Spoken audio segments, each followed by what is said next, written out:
हमारे साथ इस वक्त मौजूद है हमाला खान है, क्लिनिकल न्यूट्रिशनिस्ट है। हमाला, आपको वेलकम कहती जागो लाहौर में। कैसी हैं आप? अल्हम्दुलिल्लाह। हमारा वीगन एंड वेजिटेरियंस, मतलब इनमें थोड़ा सा ये डिफरेंस है जो मुझे लगता है, और वो डिफरेंस आप बताएंगी हमारे देखने वालों को कि ये वीगन्स कौन से हैं। वेजिटेरियंस तो हमें पता है कि सब्जियां वगैरह खाते हैं और बहुत कम तादाद में वो प्रोटीन लेते हैं, मीट वगैरह खाते हैं, लेकिन वीगन्स कौन होते हैं? अच्छा मुनीबा, ऐसे कि वीगन्स और वेजिटेरियंस में ना एक डिफरेंस जो है बहुत ज़्यादा कॉमन है। सिमिलैरिटी इस लिहाज से कॉमन है कि दोनों जो है एनिमल मीट जो है उसको खाना पसंद नहीं कर रहे होते।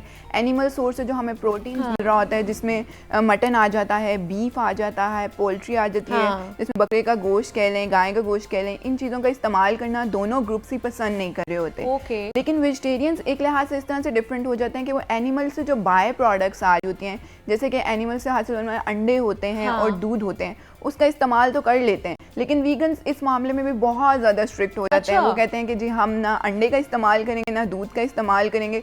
बेशतर रीज़न्स होती हैं जिसमें उनके रिलीजियस वैल्यूज़ आ जाते हैं, उनके एथिक्स आ जाते हैं, या फिर बहुत सारे लोग ये सोच रहे होते हैं कि हम एनिमल्स को स्लॉटर नहीं कर सकते। आपने बात की कि हम उन पर जुल्म नहीं कर सकते, और बहुत सारे लोग इसको एज अ ट्रेंड फॉलो कर रहे होते हैं, एज अ फैशन के ठीक है ये ग्रुप इस तरह से कर रहा है, क्योंकि बहुत ज़्यादा ये बाहर के मुल्कों में, यूके में, ब्रिटिश में बहुत ज़्यादा कॉमन है वेजिटेरियन पीपल। तो पाकिस्तानी उसको इस लिहाज से फॉलो कर रहे होते हैं कि ठीक है अगर बाहर ये कोई नई चीज है, नई टर्म है, एग्जैक्टली, तो उसको ट्रेंड की तरह से फॉलो कर रहे होते हैं। तो डिफरेंट रीजंस आ जाती हैं। अच्छा, लेकिन क्या एक मतलब मेजर प्रोटीन सोर्स है हमारे पास? मीट आ जाता है जिसमें डिफरेंट है, चिकन आ जाता है, मीट है, बीफ है, एग्स हैं, लेकिन क्या इन मेजर प्रोटीन सोर्सेज को छोड़ के अगर सिर्फ हम वेजिटेरियंस हैं या वीगन हैं, सिर्फ सब्जियां ही खा रहे हैं, तो क्या हमारी बॉडी को वो सारी प्रोटीन मिल रही है? बिल्कुल। अच्छा, ऐसे होता है कि बहुत सारे लोग सब्जियों का इस्तेमाल कर रहे होते हैं और बेतहाशा सब्जियों का इस्तेमाल कर रहे होते हैं। बहुत सारे इसके साइड इफ़ेक्ट्स भी हैं और बहुत सारे एडवांटेजेस भी हैं। अच्छा, अब अगर हम बात करें कि बहुत सारे लोग अगर सब्जियां ही इस्तेमाल करें तो उन्हें इनसे क्या फ़ायदा हो रहा है। सब्जियों का इस्तेमाल, जब हमारे पास एक ओबीस पेशेंट आता है, वो पेशेंट जो मोटापे का शिकार होता है, तो हम उसको कहते हैं कि हम भी उसके मील में बहुत ज़्यादा वेजिटेबल्स का इंटेक ज़्यादा कर देते हैं और उसको कहते हैं कि थोड़ा सा प्रोटीन्स लिमिट कर लो और सब्जियों का इस्तेमाल ज़्यादा करो। इससे क्या होता है कि फुलनेस की फीलिंग आ रही होती है, आपकी भूख की शिद्दत का एहसास कम हो जाता है। इसके साथ साथ सब्जी लेने से आपको फ़ायदा हो रहा था कि आपका जो स्टमक हेल्थ है, आपकी स्टमक वॉल जो है, उसकी लाइनिंग जो है वो बेहतर रहती है। बहुत सारे लोग जिन्हें मैदे का बहुत ज़्यादा मसला रहता है, तो सब्ज़ी खाने से अल्टीमेटली उनकी स्टमक हेल्थ बहुत ज़्यादा इंप्रूव हो जाती है। इसके साथ साथ बहुत सारे ऐसे लोग जो मोटापे के शिकार होने की वजह से यूरिक एसिड बढ़ जाता है, कोलेस्ट्रॉल का लेवल ज़्यादा हो जाता है, और इसके साथ साथ डायबिटीज़ जो बहुत कॉमन इशू है वो बहुत ज़्यादा हो जाता है। तो अगर आप बहुत ज़्यादा अपने डाइट में सब्जियों का इस्तेमाल कर रहे हैं या उसको एक प्रॉपर वे में लेकर चल रहे हैं, एक बैलेंस तरीके से ले रहे हैं, तो ये सारे मसले, जिसमें कोलेस्ट्रॉल का लेवल कम रहेगा, यूरिक एसिड प्रिवेंट होता रहेगा, ब्लड शुगर लेवल कंट्रोल रहेगा, स्टमक का हेल्थ बेहतर रहेगा, तो ये सारी चीज़ें जो हैं ये एडवांटेजेस में आ जाती हैं कि अगर एक बंदा प्रॉपर तरीके से वेजिटेरियन डाइट को फॉलो कर रहा है तो इस तरह का एडवांटेज जो है वो मिलता रहता है। अच्छा, एडवांटेज की तो बात कर ली, फिर इसके कोई डिसएडवांटेजेस भी हो सकते हैं हमारी बॉडी के ऊपर? ठीक है। अब बहुत सारे लोग ऐसे होते हैं जो इसको एज अ ट्रेंड फॉलो कर रहे होते हैं, तो नेवर नो कि हमने वेजिटेबल्स को किस तरह से लेना है, किस पॉइंट ऑफ व्यू से मतलब किसी न्यूट्रिशन से कोई कंसल्टेशन ही नहीं लेते हैं। हाँ, तो उनको जब पता नहीं होता और वो इसको इस तरह से कंज्यूम कर रहे होते हैं, बिल्कुल अपने डाइट में से आप मीट को कट आउट भी नहीं कर सकते, क्योंकि मीट जो है वो हमारे पास एक बहुत इंपॉर्टेंट प्रोटीन है, एनिमल सोर्स है, हमें वो प्रोटीन मिल रहा है और उसके अंदर इतना आयरन मौजूद है जो बहुत अच्छे तरीके से एब्जॉर्ब हो जाता है। अच्छा। अब पहले अगर बात करें इसके डिसएडवांटेजेस की, तो उसमें ये आता है कि आप न्यूट्रिएंट डेफिशिएंट हो जाते हैं। बहुत सारे ऐसे न्यूट्रिएंट्स होते हैं जो आपको सब्जियों के थ्रू नहीं मिल रहे होते, या आप उन्हें प्लांट बेस्ड प्रोटीन, जिन्हें हम दालें कह रहे होते हैं,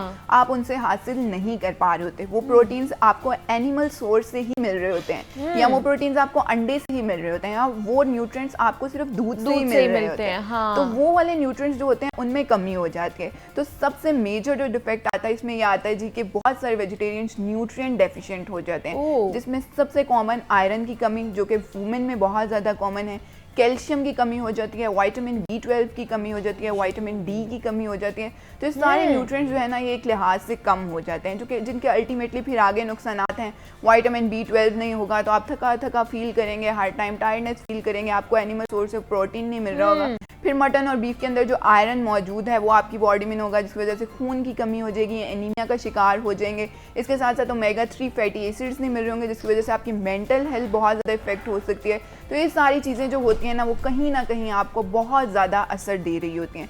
इसके साथ साथ अंडे की अगर बात की जाए तो अंडा जो होता है वो 100% एब्जॉर्बेबल प्रोटीन होता है। अच्छा। उसमें से हमें बहुत अच्छा सोर्स प्रोटीन का मिल रहा होता है। सही। तो ग्रोथ एंड डेवलपमेंट के लिए प्रोटीन बहुत ज़्यादा ज़रूरी है। अगर हम प्रोटीन अंडे से नहीं ले रहे, एनिमल सोर्सेज से नहीं ले रहे, तो माइट भी आपकी स्किन, नेल्स, हेयर सब कुछ खराब होना शुरू हो जाते हैं। हाँ। इसके साथ साथ अगर बात की जाए दूध की बात की जाए तो बहुत सारी फीमेल्स अगर थ्रू आउट देयर लाइफ दूध नहीं कंज्यूम करी तो ऑब्वियस कैल्शियम का लेवल कम हो जाएगा, बोन पेन होना स्टार्ट हो जाएगी, हड्डियों का दर्द शुरू हो जाएगा।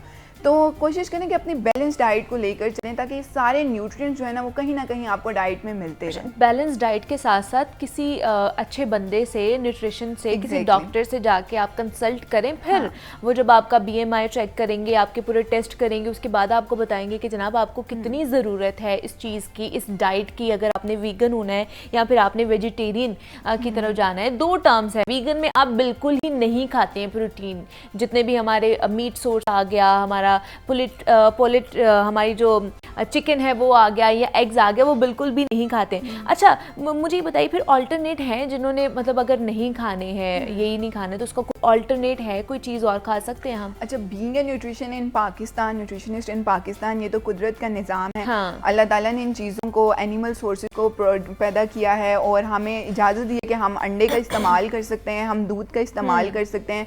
दूध के बारे में तो वैसे भी कहा जाता है कि एक मुकम्मल ग़ज़ा है। इसके साथ साथ हम एनिमल सोर्सेज में से मटन का और बीफ का इस्तेमाल कर सकते हैं। तो बहुत सारे यंगस्टर्स की बात की जाए या बहुत सारे वेजिटेरियंस की बात की जाए तो वो एक शिकायत ये करते हैं इसमें कि हमें स्मेल आती है दूध से। हाँ, हमें दूध से स्मेल आती है, हमें मीट से स्मेल आती है, हम कंज्यूम नहीं कर सकते। अच्छा। तो उन्हें कहीं ना कहीं अपनी डाइट में चाहिए कि वो इसके सूप से इस्तेमाल कर लें, अच्छा, ग्रेवी की फॉर्म में इस्तेमाल कर लें, ब्रोथ्स यखनी की फॉर्म में इस्तेमाल कर लें, यानी कहीं ना कहीं sometimes 1 time a week, 2 times a month, 15 days apart किसी ना किसी तरह से मीट की कंजम्पशन, अंडे की कंजम्पशन, दूध की कंजम्पशन ज़रूर करें। ठीक है, क्योंकि पाकिस्तान में ये चीज़ें मना नहीं है और इनको कंज्यूम करना बहुत अच्छी बात है और हमें इसको हमेशा बढ़ाना चाहिए कि आप इन चीज़ों की तरफ आ सकते हैं। ये आपकी ओबेसिटी को प्रिवेंट करेंगी, आपको डिफरेंट डिजीज़ से प्रिवेंट करेंगी। तो किसी ना किसी फॉर्म में ज़रूर कंज्यूम करें आप इनको। इसके साथ साथ इसके अल्टरनेट्स फिर वही एक लास्ट ऑप्शन जो बचता है वो यही होता है कि आप सप्लीमेंट्स का इस्तेमाल कर सकते हैं। बहुत सारे ऐसे सप्लीमेंट्स जिसमें आप डेफिशिएंट हो जाएंगे तो आयरन इस्तेमाल कर लेंगे, अच्छा। कैल्शियम और विटामिन D का इस्तेमाल कर लेंगे ताकि आपकी बोन्स। लेकिन हमारा सप्लीमेंट्स खाने से वो हमारी जो न्यूट्रिशन वैल्यू वो पूरी हो जाती है क्या? डिपेंड्स कि अगर एक बंदा नहीं ले रहा मीट, बिल्कुल ही उसको टेक ऑफ करे तो कहीं ना कहीं उसकी न्यूट्रिएंट डेफिशिएंसी को भी तो पूरा करना है ना। तो फिर हम उनको अल्टीमेटली जो लास्ट ऑप्शन हमारे पास बचता है हम कहते हैं कि आप सप्लीमेंट्स की तरफ आ जाएं, लेकिन कोशिश करें कि इसको किसी ना किसी फॉर्म में कंज्यूम करें। अच्छा, इसके साथ एक डिसएडवांटेज वेजिटेरियंस का ये भी रहता है कि उन्हें ब्लॉटिंग का बहुत ज़्यादा इशू रहता है, गैस का बहुत ज़्यादा इशू रहता अच्छा। है, क्योंकि ऑब्वियस वो दालों का इस्तेमाल करें, सब्जियों का इस्तेमाल करें या फलों का इस्तेमाल करें, जिसकी वजह से फाइबर इंटेक बहुत ज़्यादा हो जाता है। तो अल्टीमेटली आपका हाई फाइबर इंटेक आप एक बहुत ज़्यादा मकदार में ले रहे हैं तो ब्लॉटिंग और गैस का जो स्टमक में रिस्क है वो बहुत ज़्यादा हो जाता है। तो इसको प्रिवेंट करने के लिए आपको चाहिए कि आप उसको बैलेंस करके चलें। अच्छा, मतलब फाइबर ज़्यादा हो जाएगा तो आपको ये चीज़ें भी exactly. हो सकती हैं, इस तरह की प्रॉब्लम्स भी हो सकती हैं। अच्छा, ये तो हमने वीगन और वेजिटेरियंस की बात कर ली है। अब अगर मौसमी सब्जियों के हवाले से आ जाएं, जिन्होंने जो ना वीगन है ना ही वेजिटेरियंस हैं, जिन्होंने नॉर्मल खाना खाना है, उनके हवाले से आप क्या कहेंगी कि अभी जो मौसमी सब्जियाँ आ रही हैं हमारे पास, उनमें कौन कौन सी न्यूट्रिशंस मौजूद हैं जो हमारे लिए बहुत अच्छी हैं, जो हमें अभी खानी चाहिए? बिल्कुल, इसमें सबसे पहले सर्दियों के मौसम में गाजरें बहुत ज़्यादा इंपॉर्टेंट होती हैं। गाजरें सर्दियों के मौसम में बहुत अच्छी क्वांटिटी में भी आ रही होती हैं और इतनी ज़्यादा एक्सपेंसिव भी नहीं होती हैं। तो गाजरों का इस्तेमाल आप रॉ फॉर्म में करें या जूसेस की फॉर्म में करें, लेकिन गाजर का इस्तेमाल ज़रूर करें क्योंकि इससे हमें विटामिन ए मिल रहा होता है जो हमारी आई साइट के लिए बहुत ज़्यादा इंपॉर्टेंट होता है। इसके साथ बहुत सारी फीमेल जिनको एक्नी का बहुत ज़्यादा अटैक रहता है और एक्नी की शिकायत करती हैं, तो उनके लिए भी विटामिन ए गाजर के जूस से जो उन्हें मिल रहा है या रॉ फॉर्म में गाजर से जो मिल रहा है वो बहुत ज़्यादा इंपॉर्टेंट है।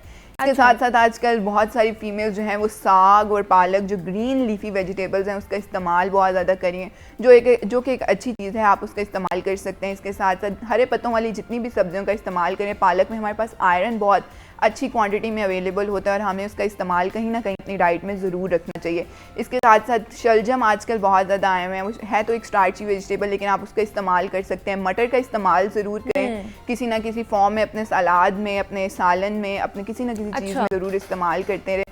तो इन सारे ये आजकल की जो सब्जियां हैं विंटर्स के लिहाज से, ये सारी बहुत ज़्यादा इंपॉर्टेंट और आपको न्यूट्रिशनली बहुत ज़्यादा बेनिफिट देंगी। मतलब खानी चाहिए वो, चाहे जितना भी मौसम हमारा चेंज होता है उसमें अगर सब्जियां आ रही हैं, फल आ रही हैं, उस मौसम के हमें खाने चाहिए। लेकिन जिस तरह हम वीगन के हवाले से बात कर रहे थे, हालांकि एक हमारा क्वेश्चन रही गया कि अगर उन्होंने दूध दही नहीं खाना है, ये तो एक बड़ी इंपॉर्टेंट सोर्स होते हैं कि हमें इसमें से प्रोटीन मिल रही होती है, तो इसके ऑल्टरनेट क्या हो सकते हैं? इसका ऑल्टरनेट भी सप्लीमेंट ही होगा? इसका ऑल्टरनेट एक जो बेस्ट है वो ये है कि आप सन बाथ लें, धूप में जो है ना बहुत ज़्यादा बैठे, ताकि इतना ज़्यादा भी ना बैठें, लेकिन धूप का इस्तेमाल ज़रूर करें, क्योंकि विटामिन डी जो है आपको वहाँ से फिर मिलना स्टार्ट हो जाएगा, जो फिर आपके अल्टीमेटली बोन्स के लिए अच्छा होगा। लेकिन अगेन एंड अगेन मैं बहुत सारे पाकिस्तानी वेजिटेरियंस को ये ज़रूर रिकमेंड करूँगी कि कहीं ना कहीं अपनी डाइट में मिल्क का इस्तेमाल जो है वो ज़रूर रखें, क्योंकि दूध का कोई नेमुल बदल नहीं है। दूध को आप दूध की फॉर्म में इस्तेमाल करें, वो एक बहुत अच्छा प्रोटीन का सोर्स है जो कि हमारे लिए बहुत ज़्यादा अच्छा, बहुत से लोग जो वीगन होते हैं वो फिर आलमंड मिल्क के ऊपर भी चले जाते हैं, वो ये भी पीना शुरू कर देते हैं। Almond milk is a good source, क्योंकि उसके साथ साथ हम प्रोटीन के साथ साथ फैट का भी एक अच्छा कंटेंट मिल रहा होता है, गुड फैट्स में आ जाता है वो, तो वो एक अच्छा सोर्स है, उसको हम इस्तेमाल कर सकते हैं। लेकिन देख लें कि अगर आप ओबीस तो नहीं है या आपका वेट जो है वो नॉर्मल से ज़्यादा तो नहीं है, तो फिर उसका इस्तेमाल थोड़ा सा कम कर दें और उसको सादा दूध की तरफ लें, लेकिन इट्स अ गुड ऑप्शन।